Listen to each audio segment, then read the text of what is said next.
These are the changes coming to the heroes in Season 8 of Overwatch 2. Hello everybody and welcome to the channel. So what we've got in this video is a blog from Aaron Keller in which he talks about changes coming to the heroes. We've got tank buffs, we've got support nerfs, we've got changes to ultimate charge, we've got a buff for Tracer. There is a ton to cover in this video. Now, there will be more changes when the Season 8 patch notes actually hit, but Aaron is giving us a bit of a teaser here so we can dive into this and see the direction they are looking to take the game in Season 8. Now, some of these changes I think are going to be pretty good. Some of them are a little bit weird, but we're going to break all of this down in the video. But before we get into that, I want to pass you guys over to today's video sponsor. It is Honkai Star Rail. Check this out. Today's video is sponsored by Honkai Star Rail. This is a new fantasy space RPG from Hoyoverse, the makers of Genshin Impact.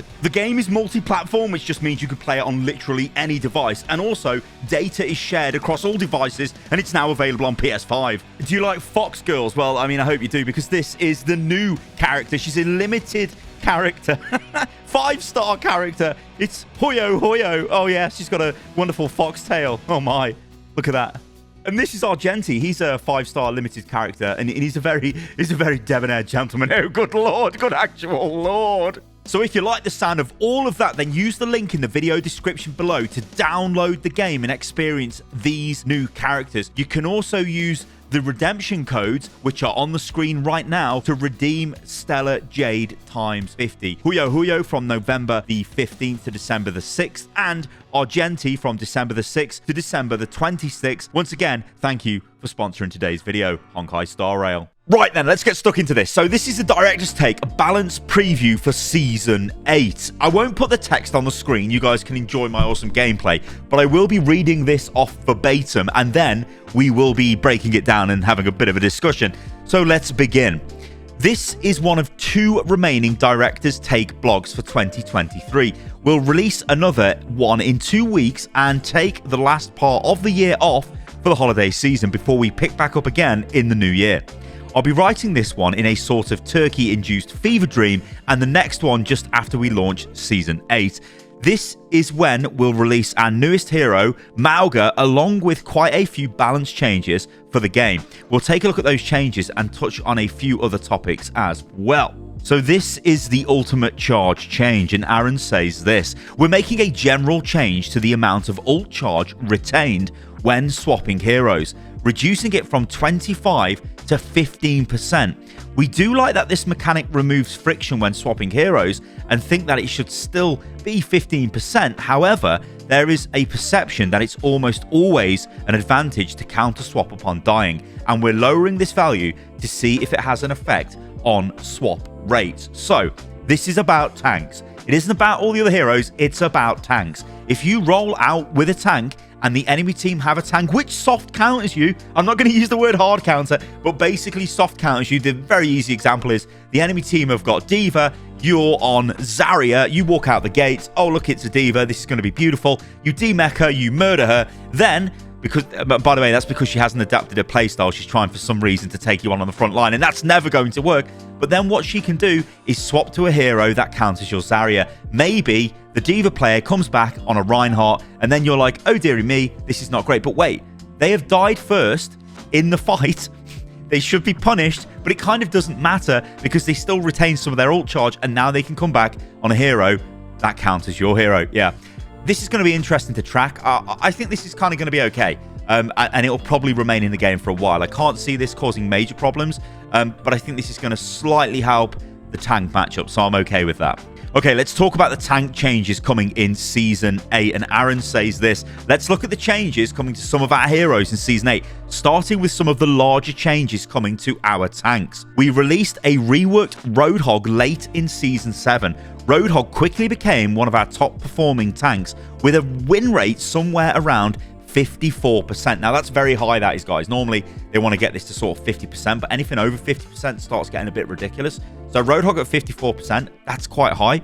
And then Aaron goes on to say, there's been a lot of feedback around his kit, but we're going to hold off from making any changes at the start of Season 8. Mauga has a lot of answers to Roadhog, and we'd like to see where the meta settles a bit before aiming at the mid-season patch for any balance adjustments. And again, I like this because, yes, Mauga, there's a lot going on with Mauga, and there is potential for him to be pretty strong against Roadhog. So we might start seeing people playing Mauga into Roadhog, and that could bring down Roadhog's win rate. Now, also, when we look at win rates and stuff like that, more people are playing Roadhog because he has been reworked, and his rework is okay. It isn't some ultra OP rework, but on the other hand, it's not a terrible rework that makes him crap and unplayable. I've been playing loads of Roadhog, way more than I ever would have played Roadhog before the rework, so it has worked in that regard. I'm actually enjoying the hero a lot now, but there's going to be a lot of people like that. And also, it's the new hotness, it's the latest hero to get reworked. People will play the hero, so I guess it does make sense that with a pretty good rework, it will have a decent win rate because a lot of people are playing him. But yeah, 54% is still a bit too high. They probably do want that to come down, but I think it's good news. They are waiting to see how Mauga changes the game up, and yeah, we might see Mauga getting played into Roadhog. I mean, we might see Roadhog just destroy Mauga, who knows, but we'll have to wait and see, because hooking Mauga into you as Roadhog is not the best idea, because when he's firing both his weapons at you at point blank range, it is bad news. Doomfist gets a buff to his ultimate, but this is kind of a bit crap. So Aaron says this: there are times when Doomfist players use his ultimate purely as an escape. Now, I'll come in there, Aaron, and say they use it all the time as an escape. It's a little disappointing to activate Meteor Strike and intentionally land on a health pack rather than enemy players. Starting in Season 8, Doomfist will now regenerate 75 health per second while in the air, with slightly increasing the cost of his ult in order to compensate for the buff. Okay, so all they're trying to do here is go, you know what, when you pop your ultimate, you're basically going to be at full health when you land, and hopefully you're a bit more aggressive with that. I mean, yeah, there's a lot wrong with Doomfist, and I don't think this really makes much difference. I mean, it's okay, it's going to let you be more aggressive with the ultimate, which I guess is what they're trying to do. But I mean, I don't know. Doomfist is a very complicated hero. I still think, though, Doomfist is kind of okay at the moment. I know probably diehard Doomfist mains will be like, what are you talking about, Sty? But I mean, I've seen him in games, and he's been terrorizing games quite effectively. But yeah, I don't know. I mean, it's okay, right? It's not particularly a mega buff, is it? Ramattra gets buffed, and Aaron says this: tanks are supposed to create space, and when Ramattra is in his base form, he can be a little too easy to ignore.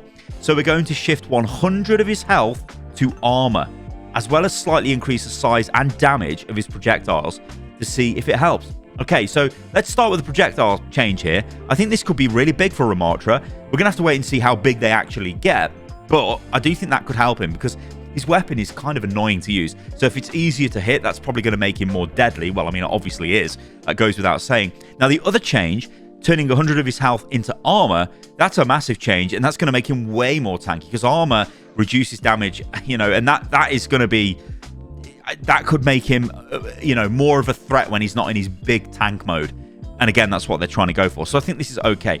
I still think Ramattra's problem is you've got Sigma, who's just better in every single way. So, yeah. Winston gets a buff. That's right, you heard it here. Winston gets a buff. And this is what Aaron says. Winston isn't the best matchup for other tanks. This is part of his kit, but the disadvantage feels too extreme. We'd like to alleviate it a bit. In Season 8, Winston's Tesla cannon, get ready for this, will now ignore armor's damage reduction. Now, that is juicy. That is juicy. That means Winston can zap tanks now, and this is going to be something else. Because the problem with Winston is you just couldn't really zap the tanks, you know. And you're not really trying to do that with Winston, right? You're trying to dive into the back line. You know, I mean, I'll be honest. I'm only really playing Winston on Dorado, or I'm playing him on Numbani. Sometimes I might play him on Iconvold, sort of the second point, but honestly, you know, I'm probably not. I'm probably just playing Sigma all the time. But yeah, this is going to be pretty good for Winston. I can't wait to actually try this because it's going to let you zap the tanks, and that's going to be quite good.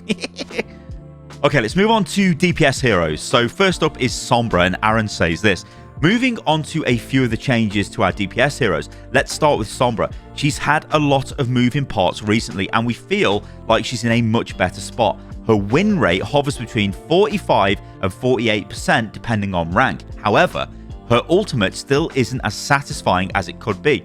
So we're going to raise the ability lockout time of her EMP by, oh dear, 1.5 to 3 seconds to reduce the amount of damage it does from 30 to 25% of maximum health. This brings her ultimate more in line with the Hero Fantasy and is much sharper in its effect. Okay, Hero Fantasy. I mean, I don't think there ever goes a dev update without mentioning Hero Fantasy or something about balance about Hero Fantasy. It seems to be like it's the trump card Blizzard pull when they want to make a change to, make the hero, I don't know, match its fantasy, you could say. Yeah, so basically this is just Sombra's a hacker, right? So we wanted to hack targets longer.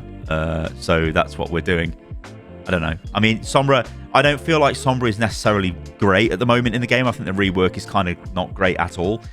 You compare it to the Roadhog rework, and they're just like in a different, not in a different galaxy, but they're in a different sort of tier, let's say. Roadhog is very usable. I think the Sombra is, I don't know, the old Sombra was probably a bit more effective, although very annoying to play against. A difficult one, I think. Soldier 76 gets a nerf because let's just nerf Soldier 76. Now, I don't think people are actually asking for a nerf for Soldier 76, but whatever. I ain't even played him this season, but, this is what Aaron says. Soldier 76 has enjoyed a lot of success in Season 8. He's a really well-rounded DPS, and the self-sustain from his heal can make him really difficult to deal with while he's in its radius. Rather than reducing the effectiveness of the heal, we'd rather open up larger windows of opportunity by increasing the cooldown from 15 to 18 seconds. That's a pretty big nerf. Now, if you are a Soldier player and you play him a ton, I mean, I've played loads of hours of Soldier, but if you are sort of used to that timing in your head when to drop down the biofield, now it's going to be a lot longer. I mean, that's an extra 3 seconds. That's a long time in Overwatch. Yeah, they just nerfed Soldier. I mean, I don't really think this matters. They shouldn't have really done this. Why nerf Soldier, please? What are you doing? They've probably got stats that indicates he's doing too well, and they want to knock this down. So, I don't know. I don't agree with that. I just think that's just a bit of a hate crime on Soldier, really. The Tracer buff. Now, Tracer, before we get into this, is in a pretty bad place right now. Again, the problem is there are just heroes that are better than Tracer. Sojourn is better in every way than Tracer. She's highly mobile. You get a ton of return. Like, okay, think of it this way. If you put 100 hours into Tracer, you've got to learn some very complex mechanics. You've got to deal with things like Iliari's healing turret, which just is a nightmare for Tracer players. Anyway, if you put those same hours into a Sojourn, for example, you would be a lot more effective, and it's a lot easier, really. I mean, okay, when I say easier, that's subjective, but I just mean there's less mechanics to learn. You're just about raw aim, and Sojourn is very good, and her ultimate's also very good. Tracer's is very difficult to pull off, etc., etc.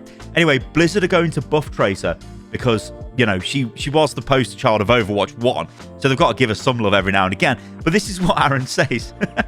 Does anybody remember how much damage Tracer's pulse pistols do? I wouldn't blame you if you don't. We've changed them a lot. If you guessed 5.5 damage per shot, you would be right, but not for long because we're changing them again. Back to 6. The previous change to 5.5 was made to offset a bug with their fall off and spread.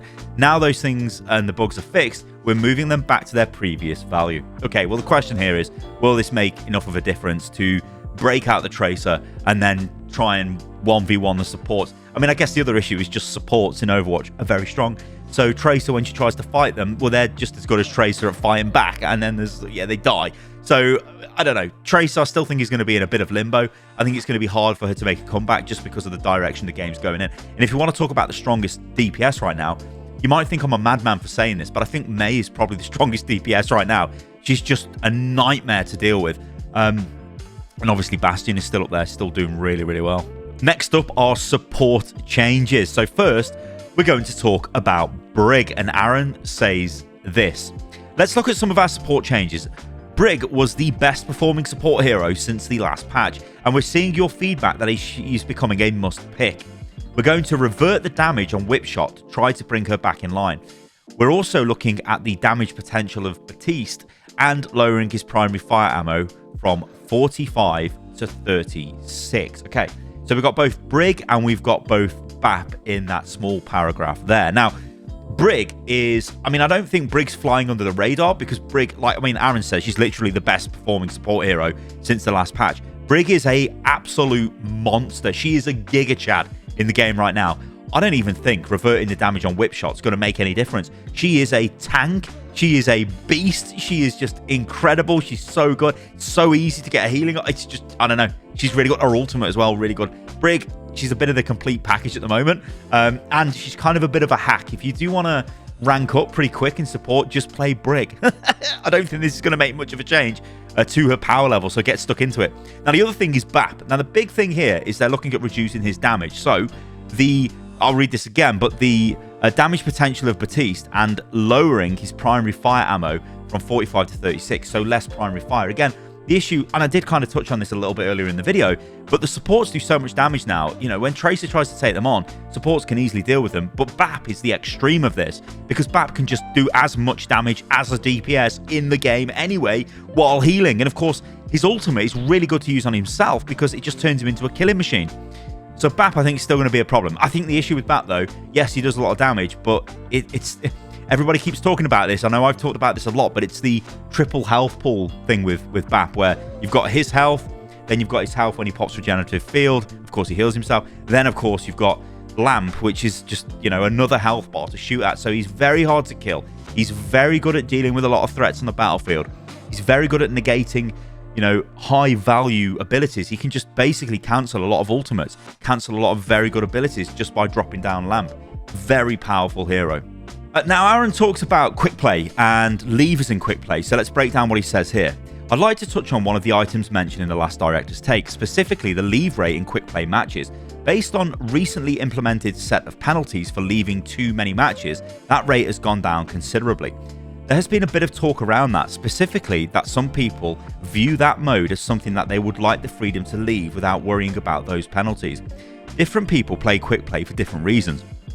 Some people see it as their try-hard version of the game, some view it as a way to experiment with heroes, and others use it as their casual, just-for-fun version of the game. It's really difficult to have this part of the game be all things for all people. In the past, we've talked internally whether we need a third main queue in the game in order to have different areas to serve different people's levels of seriousness, but I don't think that players would voluntarily move to the appropriate queue for their particular style. Now, this is interesting, right? Because, I mean, this might sound stupid of me to say this, but why don't we just rename quick play? Why don't we just call it casual? I mean, would that change it if it was just casual play? There's got to be reasons why they haven't done that. You know, they're not that stupid. They're not like, wow, this idiot YouTuber's just come up with the answer to all of our questions. You know, they've got to have thought about this. But I mean, yeah, I don't know. I don't play much quick play anyway. I generally just play comp, or I mess about in the arcade anyway, so I don't know. But I do find it quite funny that people think quick play is a serious game mode. Yeah, you play to win, but it's not. You know, if you're playing a hero to get better at them, training quick play than playing comp. I mean, that makes sense, right? Especially when you're trying to learn the basics of a hero. Yeah, I don't know, weird stuff. It now talks about the penalties for leaving quick play matches, and this is what he says. In regards to penalties for leaving quick play matches, the reasoning behind this is that frequent leavers do have an effect on other people in the match, degrading its quality. There are some players that literally leave over 90% of their matches, and we could no longer stick to a black and white policy because of this. The policy is still very lenient, probably too lenient, where players need to leave almost a quarter of their most recent matches to trigger a light penalty. We'll continue to look at this and tweak these policies in an attempt to promote better match quality without the harsher restrictions of ranked play. Now, the reason we've got these penalties in quick play is basically, so quick play should be the mode you can play in. You can still have a good experience, but you can leave if you need to. And that's okay, but you're not going to leave every game. You know, maybe you are a parent and you're getting a few games of quick playing, and then you need to go and feed your kid or something. I don't know, right? So, I've got to feed the kid now, or change the nappy or the diaper or whatever. So, I best leave the game. Yeah, that's going to happen, you know, once every 20 games, let's say. That's okay, right? That's quick play, that's fine. But if you're leaving every match, well, then you need to be dealt with. So, yeah, I think it's a difficult one. Obviously, competitive, you've got to think when you're going into comp that you're not going to leave a game. And that should obviously still be heavily punished, and still is. But quick play is a whole different kettle of fish, isn't it? So there you go, everybody. Those are some of the hero changes coming in here, Season 8, not Hero 8, of Overwatch 2. Now, obviously, when we get the actual patch notes, we'll go over all of the changes. But it's good to see some of the, I guess, interesting ones highlighted there would have been, you know, changes to, I think Winston actually is quite an interesting one. The Brig one potentially, but I don't think that's going to have much impact. Tracer could be a big one. Again, I think it's still difficult. I still think there are other heroes that do things better than Tracer. Ramattra as well. That's going to be a difficult one. Just simply because Sigma, not Sigmatra, I was going to say, no. I guess you could say that, though, but because Sigma exists. So, yeah, the Doomfist one, I don't know. And then the list goes on and on and on. Of course, we don't have any details on the changes coming to Malga, but we know some are coming. So he's being probably buffed in a big way, we hope. And that could be an interesting one. But yeah, I'm going to leave the video at that, guys. Thank you for watching and listening to today's video. I hope you enjoyed it. If you did, let me know what you think about this in the comments below. And I'll catch you lovely lot on the next one. See you soon.